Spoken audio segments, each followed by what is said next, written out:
Structures बने हुए और ये इसी के बिल्कुल साथ 60 फीट का रोड है और सामने इसके 100-150 फीट रोड है।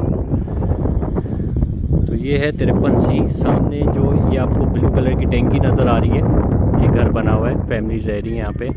ये 53A है। बीच में इसके 60 फीट का रोड है जहाँ पे ये आपको गाँव चलती हुई नज़र आ रही होगी। ये 60 फीट का रोड है और रोड के बाद इस तरफ अगर आप देखेंगे लेफ़्ट साइड पे तो ये सारा आपका 53C है। इसी तरह आप और आगे की तरफ हम अपने कैमरे को ले जाते हैं तो ये जो आपको झंडा नज़र आ रहा है ये 53D है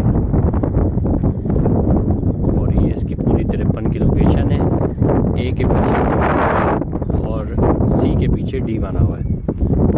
तो बहुत ही कम चीज़ें रह गई हैं यहाँ पे। काफ़ी लोगों ने आप देखें बाउंड्रीज़ करी हुई हैं, फैमिलीज आई हुई हैं विज़िट के लिए। तो जल्द से जल्द रब्ता करें शाह प्रॉपर्टी बैंक पे ताकि आप अपने बच्चों का फ्यूचर सिक्योर कर सकें। बहुत ही सस्ते और मुनासिब रेट में यहाँ प्लॉट दस्तयाब हैं। बहुत शुक्रिया।